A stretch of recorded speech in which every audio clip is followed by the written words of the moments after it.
on Eye Northwest Politics. We're at crisis level. The superintendent of Oregon's largest school district calls for more state funding with hundreds of jobs on the chopping block. I sit down with Dr. Kimberly Armstrong. We'll talk about the potential impact of cuts and her reaction to the governor's plans to increase accountability in the classroom. Also, President Trump's second term. America is back. From mass firings to tariffs, the president shakes up the status quo. Lewis and Clark political science professor Ben Gaskins joins me to talk about what's happened so far and what could come next. And we're digging into the impact a bill being considered in the Oregon legislature could have on affordable housing in this week's Give Me a Minute. Eye Northwest Politics starts now.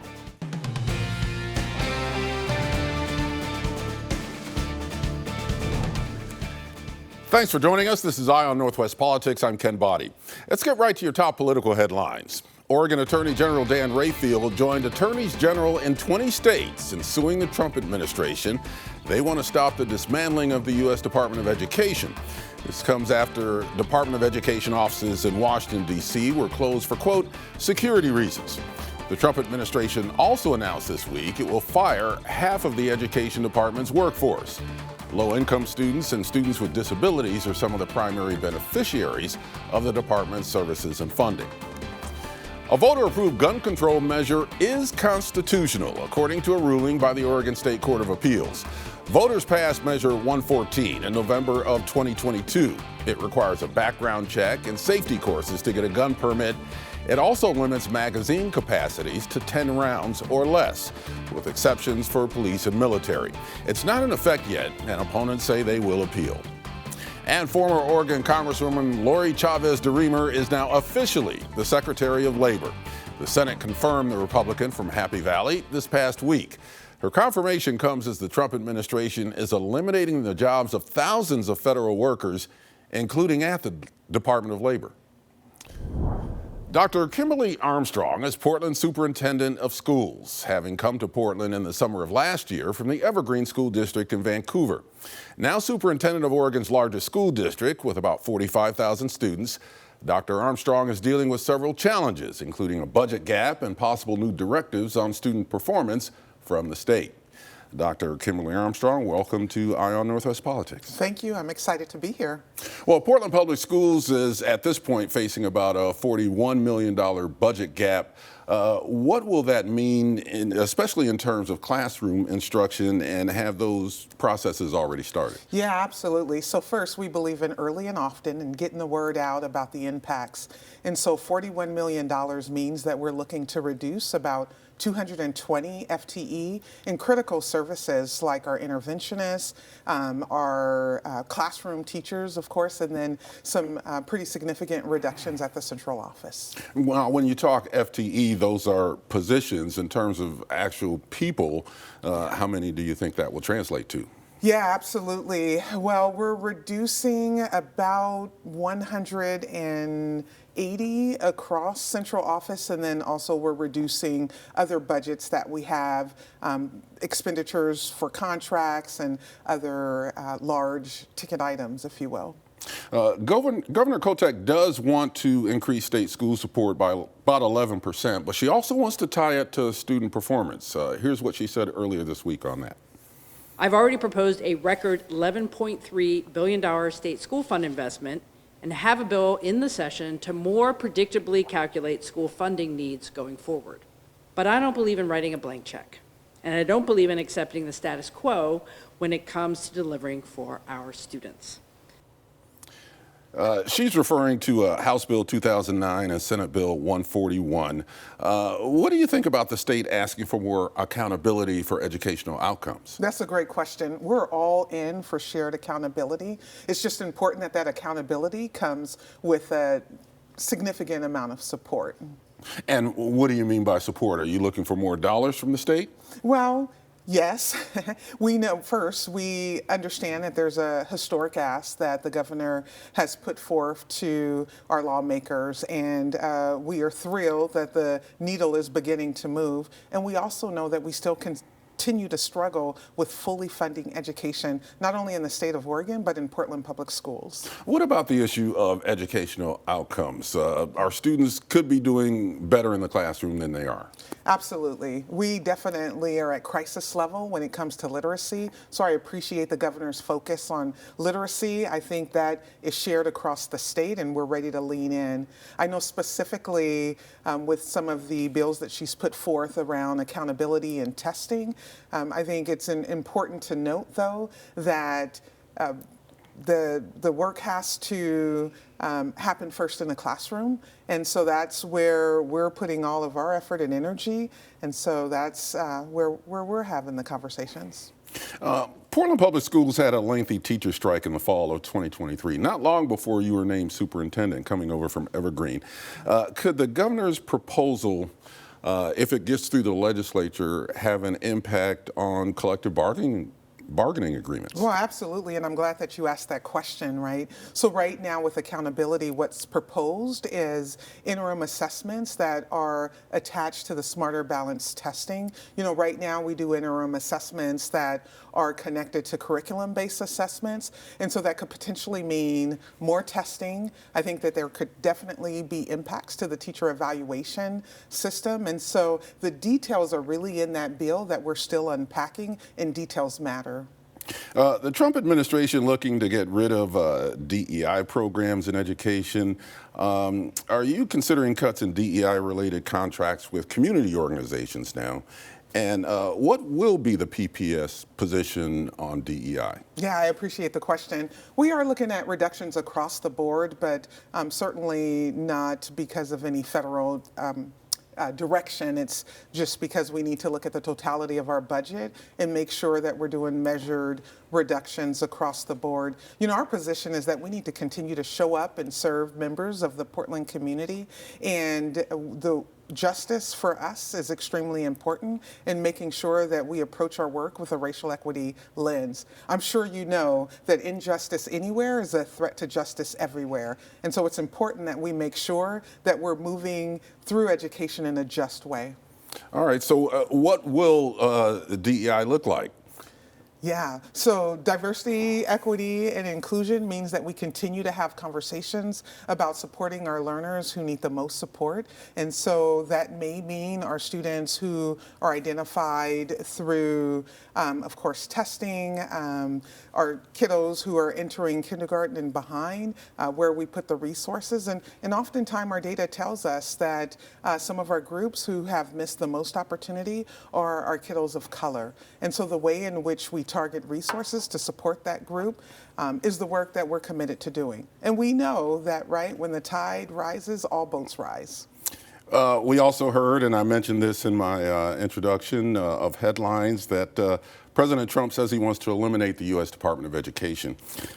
This week, the department announced that it's letting half of its employees go. What impact, if any, could that have on Portland Public Schools, especially considering that most of your funding does come from the state, not the federal government? It's already impacting us. So there was a critical line of individuals that's been let go, individuals that we contact to get more information and to get guidance on funding and some other things that come up, and those individuals aren't available. So we're at the fundamental question is who's going to answer the call and help navigate through some of the concerns and issues that we have. And then when we're talking about impacts for food, Medicare, you know, we're in an urban area, and so all services to families, to students are critical for us. Going back to the budget, the district scaling back plans to modernize 3 Portland schools, Ida B. Wells, Cleveland, and Jefferson High. Will those rebuilds still happen, and what will you have to scale back? Yeah, well, I will tell you, Jefferson High School is definitely on track to be redesigned. We do have a bond measure before voters that will be on the May 20th ballot, and that, if voted on in favor, will mean that we'll have the opportunity to improve both Ida B. Wells and Cleveland High School. We continue to move forward with that work. We do want to make sure that our taxpayers' funds are spent well, so we've been assessing costs and making sure that we're doing everything we can to keep costs slow. What will we be giving up with the scale back plans?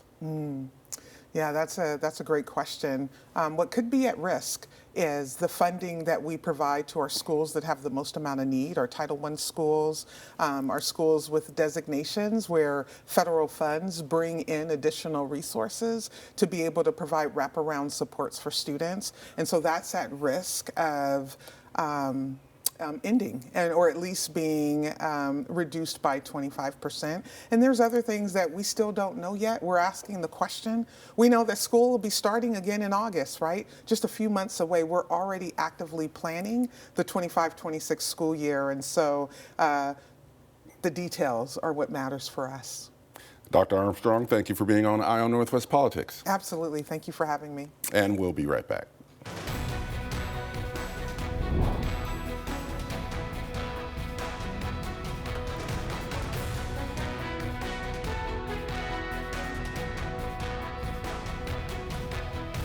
All right. Thank you.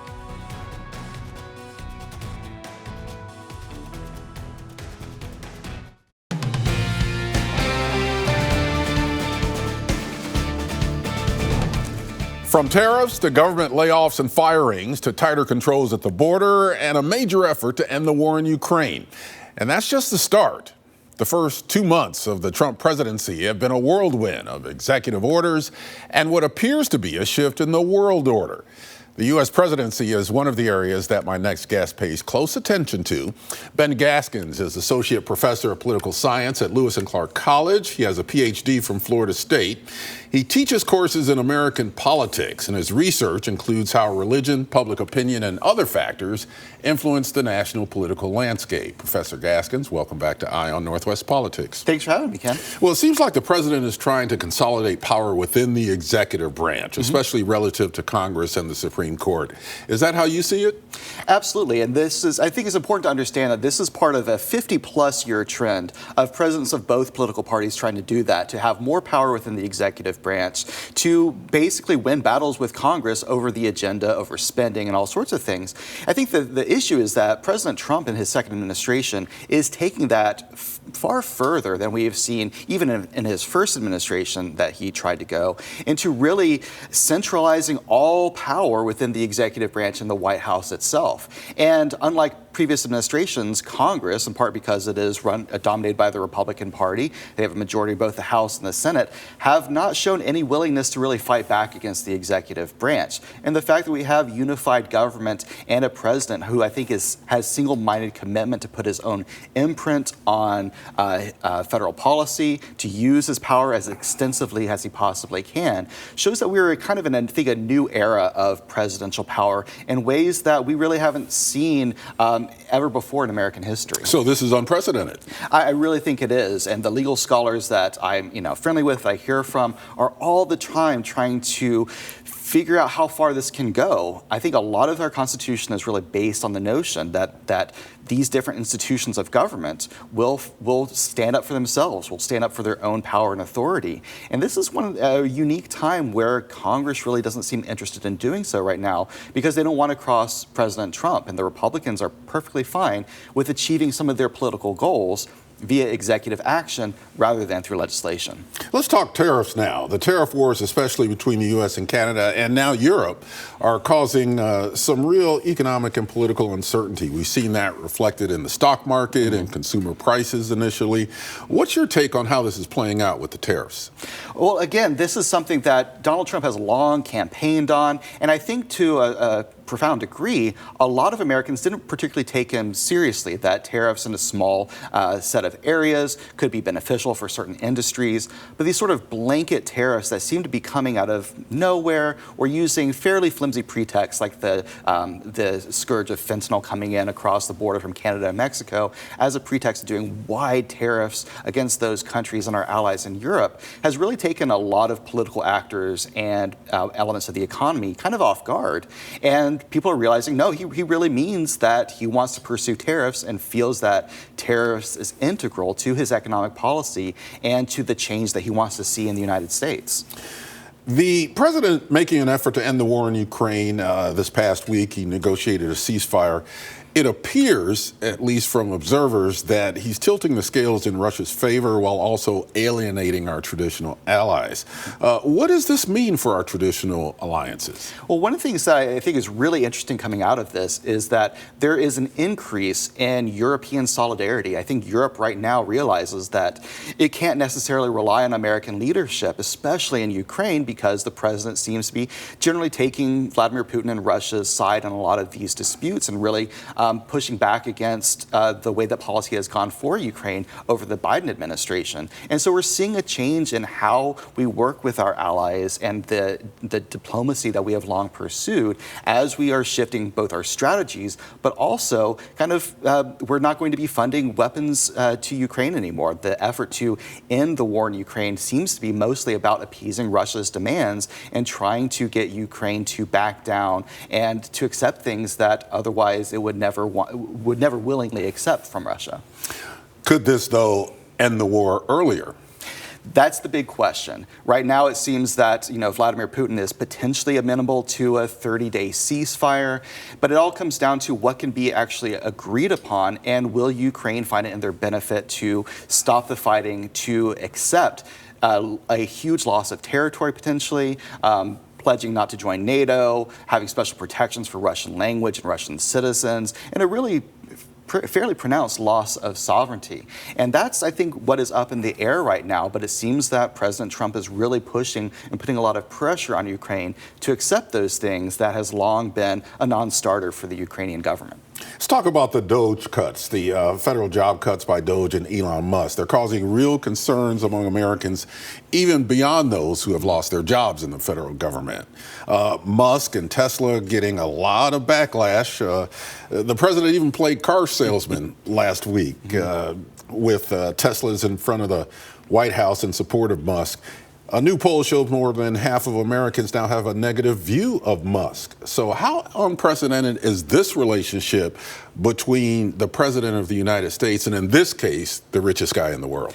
I think that this is the relationship, this is the change that radically remakes the Trump administration number 2 from Trump administration number 1. In his first administration, most of his supporters, most of his advisors were, I think, really kind of reining in some of his impulses that would have maybe an effect on the stock market, that would create economic uncertainty. And right now, Elon Musk is, I think, really feeding into some of his impulses and expanding upon them in ways that are really unprecedented. We've never seen this kind of relationship between a president and an unelected advisor who has oversight, seemingly, over the entire federal government and how money is spent and the size of these departments. And we are really in uncharted territory here, both politically and in terms of policy. But in terms of politics, you're right that this represents a huge liability for President Trump, that Elon Musk is seen as very unfavorably by most Americans. And I think get the sense that this is not necessarily what they signed up for. Americans are fine with cutting waste from the federal government. They certainly see that there is fraud, waste, and abuse in federal spending and are generally supportive of belt tightening and rooting out fraud. But it seems like this has gone beyond that and raises a number of, really, profound questions for Americans about, will they get Social Security? Will they be able to contact someone in the IRS if they have a problem with their tax returns? And will government be able to provide the services that so many Americans have come to rely on? And I think those are very real questions at the moment because of all these kind of haphazard and across-the-board cuts that we are seeing to the federal government and to these federal agencies. Got less than 30 seconds left. Do you expect that this will calm down somewhat because it seems like the president has been going full bore since he was elected and took office? Right. It seems that that President Trump has always really cared about the stock market. He's cared about the economy. That's really what I think a lot of his voters who maybe don't like certain things about the president but trusted him to oversee the economy. As the economy and the stock market keep being threatened and the uncertainty feeds into that, I think that is something that will perhaps convince Trump to change course, or at least allow for Republicans in Congress to apply pressure to the president to try to make some changes. Professor Ben Gaskins, thank you for being back on Eye on Northwest Politics. Thank you. Next, in our Give Me a Minute commentary, a local manufactured home park owner explains why she believes a bill in the Oregon legislature to protect affordable housing may actually end up having the opposite effect. We're giving her a minute to make her case right after the break.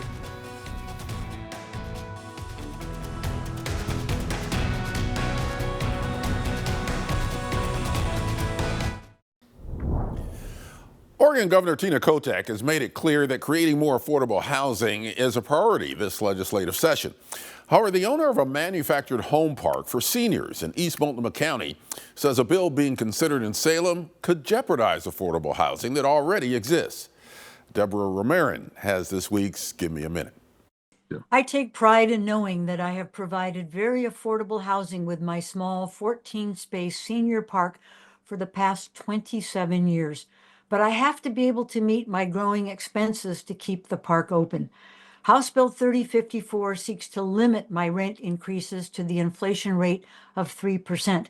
But my expenses far outstrip the inflation rate. My insurance rates have increased a whopping 500% in the past 8 years. My PGE rates have gone up 22% in the past 14 months.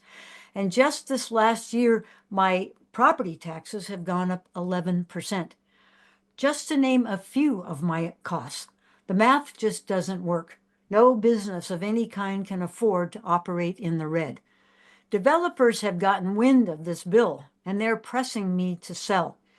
It's almost a guarantee that any apartments they would build on my land after the homes have been hauled off and the residents displaced, would not be affordable housing. There is a sacred rule in medicine: first, do no harm. Yes, we need more affordable housing, but don't destroy the affordable housing we already have. I don't think that's what park residents or lawmakers would want. If this bill forces me to close, I don't know where some of my residents would go. People depend on this housing. We are part of the solution. This bill needs to be defeated. And if you want more Eye on Northwest Politics, get it on our new streaming app, KOIN Plus. You'll also find all the newscasts, breaking news, and your most accurate forecast. KOIN Plus, available on Apple TV, Fire TV, and Roku. Thank you for joining us for Eye on Northwest Politics. We'll see you right back here this same time next week.